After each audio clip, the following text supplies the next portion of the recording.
Welcome to Shy Out of Town Sports, and some of my predictions came true as far as Shedeur Sanders sliding completely out of the first round. A lot of people are surprised and they didn't think that would happen, but I had a feeling that was going to happen. I found an article that was basically saying the same thing, and in the back of my mind, I've always felt that way. Like, and he's okay, but the few games that I saw a lot of slants and screens and not much progression within the snap, finding an open man, of which is not your first option. And still not sure about his skill set. I mean, he's got room to get better, but I understood. And when Jacksonville traded up and just threw a monkey wrench in everything, damn Jaguars. And at that point, I knew like the Raiders is going to get in the way now. Even if they don't really need a running back, they kind of want to stick it to the Bears for landing Ben Johnson, even though Tom Brady did all the tampering he could possibly do and not get penalized for it. And it still didn't work. So there might be a little bit of petty confetti being sprinkled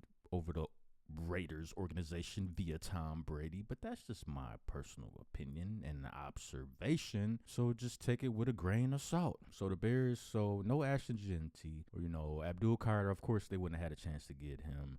They wasn't gonna really They wasn't gonna really trade up at that point because Genty would have been the player that they were gonna trade up for, in my opinion. And that was what all the rumors and what people were saying. It was coming out like, yeah, the Bears are really in love with Genty and they're willing to trade up and this and that. And turns out that Jacksonville had their own alternative plan that threw a monkey wrench in the whole damn thing. Good Lord. And then the Raiders did what Raiders do. They just get in the way. And then at that point, I didn't even care. I'm like, I'm just going to trust Ben Johnson. What does Ben Johnson want? That is the main question. That is what we should be looking at and concentrating on. What kind of offense does Ben Johnson wants to run in Chicago? He did say it would be vastly different than the one he ran in Detroit. But what we do know is he's very aggressive and he doesn't want to just squeak out wins over teams. He wants to blow the doors off teams. So, you know what? I can dig it. So, Bears draft Colston Loveland at number 10. Why Michigan star deserved to be first tight end taken before Tyler Warren. Really? Because I really thought the Bears were going to draft Tyler Warren the way that they were talking about him. Let's check this article out by CBS Sports. One of the best tight ends in this class is headed to Chicago as the Bears selected Michigan's Colston Loveland with the number 10 pick overall in the 2025 NFL Draft. Loveland was actually CBS Sports' number 1 tight end in this class over Tyler Warren, and he indeed went above last year's John Mackey Award winner. Oh, yeah. Last season, Loveland caught 56 passes for 582 yards and 5 touchdowns in just 10 games played. He accounted for 34.7% of the Wolverines' receiving yards, which was the second highest rate by any FBS tight end last season. Loveland leaves Ann Arbor a 2-time All-Big Ten selection and was the leading receiver with 64 yards on 3 receptions in Michigan's college football playoff national championship victory over Michael Penix Jr. and the Washington Huskies in 2024. And the Wolverines really didn't have that much of a passing offense. So the fact that he could put up any kind of numbers worth any damn thing, that in itself that leaves me very optimistic. So imagine what Ben Johnson has in store for him. He's like a Michael Porter. How you say his name? Portier? Michael Porter. He's of that ilk when it comes to tight ends. And we know Ben Johnson knows what to do with him. We've been on the negative side of a lot of Michael Porter. The Bears have worked hard to revamp their offensive line this offseason, adding 3 new starters on the interior. Now, Caleb Williams has a new weapon to throw to, a weapon that is not just a security blanket, but someone who can create after the catch as well. Cole Kmet may have signed a 4-year, $50 million extension 2 off seasons ago, but Loveland is a nice compliment. And my thoughts on that, Cole Kmet he's a solid tight end. But like I said before, many times before, he doesn't strike fear into whatever defense he's going up against. No sleep loss is being had because, oh my goodness, we got to find a way to cover Cole Kmet. No defensive coordinator is thinking that. They're not. And that's why I say he's okay. He's solid. He can get open sometime. He's an okay blocker. But like I said, maybe they want to get some draft capital. I mean, it could be anything. There's still a lot of moving parts. So is it possible that Cole Kmet could be had and the Bears could bring back some more draft capital? I mean, if not, next season, but the season afterwards, when Loveland actually knows what he's doing and he's acclimated to the offense and the NFL, Cole Kmet might end up being expendable. Trade bait, That's what I'm thinking. Colston Loveland, NFL draft grade A. Okay, according to the experts, they're giving this draft pick the grade of A. I guess we'll see. I love this pick for the Bears. He was my top tight end. He was the best pass catcher of the tight ends.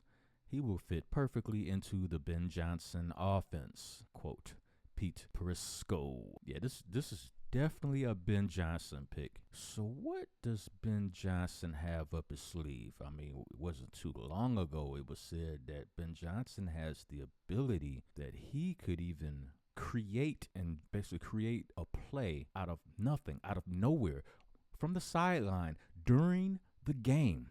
Like, just create a play out of nothing. A play that's it's not in a playbook, but you know what? This is what we're going to do. And this is how we usually run it this way. But this time, you're going to do this. During the game. Now, that's innovation. That's creativity. So I'm thinking that this pick was something that he wanted. So Ben Johnson has something up his sleeve. I love it. Because Ryan Poles probably would have drafted another kicker.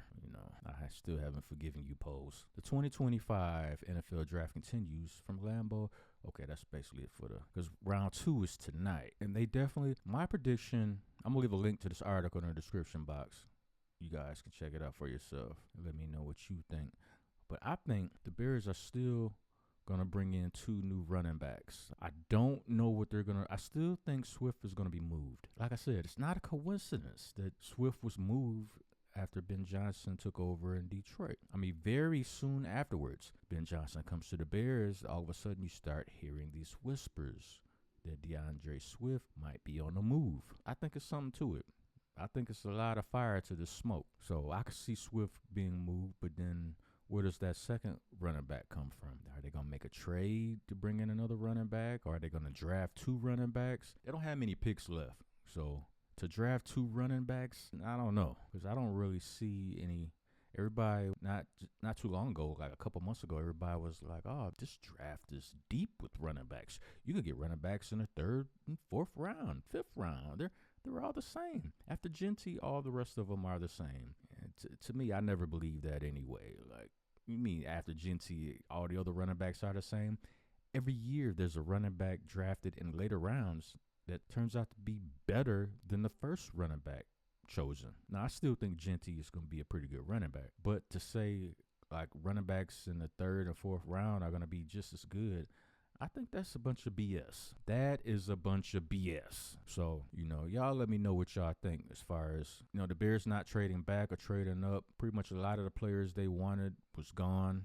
Mason Graham, gone. Abdul Carter, obviously gone. They had no chance to get Travis Hunter. That wasn't going to happen. Cam Ward, that wasn't going to happen. Titans destroyed any and all rumors concerning him. Like, every mock draft that came out was like, oh, Cam Ward to the Titans. Everybody else can forget about it. No, the Titans are not trading that pick. Don't even waste your time. And then Jacksonville doing what they did. And that's probably what had the Bears like, we're just going to stay here. And whoever falls to us, that's what we're going to go with. And Colston Loveland was probably one of Ben Johnson's favorite picks to craft his soon-to-be newly created Chicago Bears offense. So, who knows? Only time will tell. I think it's not a bad pick. It's not a great pick. I think it's a solid pick. Only time will tell. But, hit the like button, subscribe to the channel. This is Shy Out of Town Sports. I'll holler at you.